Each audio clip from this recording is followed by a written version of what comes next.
Hi, everyone. Welcome back to our weekly IG Live, where we just are so happy to connect and share our knowledge with you. I'm Jennifer. And I'm Rebecca. And Marisha is still teching over there for us. And yeah, so today, this week, we wanted to share that there's, the beginning of a school year is a time, if you are a teacher with 20 students, it's like, oh, I need to know where each child is at before I actually, before I know what to expect from them. I kind of need to know what level they're at. So if you're a teacher in a classroom, you would be doing that every year, in the fall, sometime between now and mid-October. You want to be observing your child now that you are their teacher and you have them at home. Maybe you didn't teach them last year. Maybe this is all new for you and you don't actually know, exactly what's going on with them. And this is really, really useful information to be able to observe some of these things that we're going to share with you today. So we're going to give you things to look for and what you might see. And then if you tune in next week, we'll give activities that will share, like, what can I do now that I've seen this and I know this may be a concern or a challenge? What can I do with that? Mm-hmm. Yeah. So we have about 4 areas specifically that we wanted to talk about. And we can start with one that's really important when your child is learning to read or wherever they're at in their reading. And we call it tracking. So whether your child is able to easily track with their eyes from the left side of the page to the right side of the page. And so you might observe in your child if they're watching an airplane go through the sky or a bird go across the sky. You might take a moment to observe their eyes moving across. And if you observe sort of where the eyes do a little jig in the middle, that's something to note and something to write down. If you can't have an opportunity with a bird or an airplane or something that is working naturally for you from left to right, you can create this by having something hanging on a string and have your child keep their head steady and you can observe their eyes, watch the whatever it is that's hanging from the string go from left to right and observe their eyeballs and see if they're able to go smoothly from left to right. Mm-hmm. And that's something that we look for as a child approaches reading. That's right. So another thing that we like to observe is dominance. It's ideal in a human body that we have all of our dominant, like our eye, ear, hand, leg are all on one side of our body. So if we're right-handed, we would have right-handed dominance. For left-handed, everything would align with the left. That doesn't always happen with children. In fact, it's happening more often that children have mixed dominance. And sometimes we might say that it's just a modern lifestyle where there's less opportunity for kids to be doing some of these big gross motor skills when they're really young that can kind of work like building that dominance. So if your child crawling works on that, but sometimes kids skip a crawling stage and they quickly figure out how to walk, or our kids sit in cars longer than they used to. So there's all these reasons in our modern life why this may be the case. So there's lots of fun ways you could just check to see, is your child, all dominant on one side. So you could throw a ball to them and just see if they catch, whichever hand they catch with first is the hand that's dominant. You would mark that down. You would ask them to step forward, or you could have them standing on a little platform and then tell them to step down with one foot and see which foot that is. We used to hand them a shell, like a conch shell or something, and see which ear they put it to. That's their dominant ear.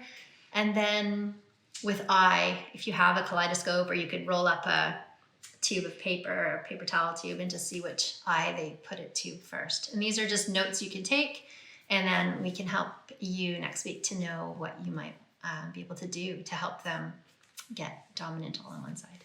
Mm-hmm. Yeah, and another area that you'll want to look for when you're kind of doing this fall time assessment, you'll want to look for the strength of memory. And this is something that's strengthened over all of the elementary school years. So beginning in grade 1 or so, when your child is around 7, you'll notice that they start to have a growth spurt. They're losing teeth, getting their big teeth. Their limbs are extending and getting a little bit longer. So this is a perfect time where you're going to start to work with their memory. And so one way to kind of observe where they're at with their memory is to sit with them in the garden or sit with them in the living room and ask them to describe their bedroom, because they have to sort of look internally to find out what color is their bedspread, how many pillows do they have, where do they keep their teddy bears, and what color is their dresser, and what do the handles look like. And these kinds of things indicate to you whether your child is using imagery and imaginative pictures, working with their memory to draw on these pieces of knowledge. And that will serve them in high level thinking if they're able to work with those living pictures. Mm-hmm. Mm-hmm. So the fourth one we wanted to bring up for observation is looking at your child's posture and their pencil grip. Made me want to sit up straighter when you said that, so I'll just do that. Straighten up. So, when you're working with your child, I'm just getting a little background, I guess. When you're working with your child and you maybe are finding some days difficult, or they're really crabby or tired, or their work to you seems sloppy or whatever that might be, these are areas that you want to observe now, because, there's a lot of clues in there. It's not that they're purposefully messy or slouching or saying they're so tired. There's actually reason behind it. So what you want to notice, first of all, is how they're able to hold themselves upright when they're sitting. Because, we see a lot of students who, it's almost as if they have no strength and willpower, like their spine is just floppy and they're just lying down on their desk. Oh, I can't go any further. I can't do it. So you can observe what their posture is like. You also want to make sure, just in good habit, that when your child sits down at a table to work, are their feet under them? Are they sitting, with their paper in front of them? We've seen so many students, their paper's over here and they're kind of writing off to the side. So you can set them up for good habits as well.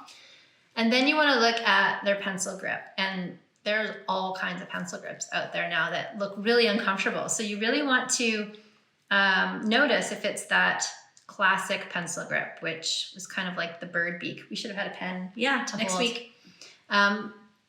Yeah, can you grab me a pen, please?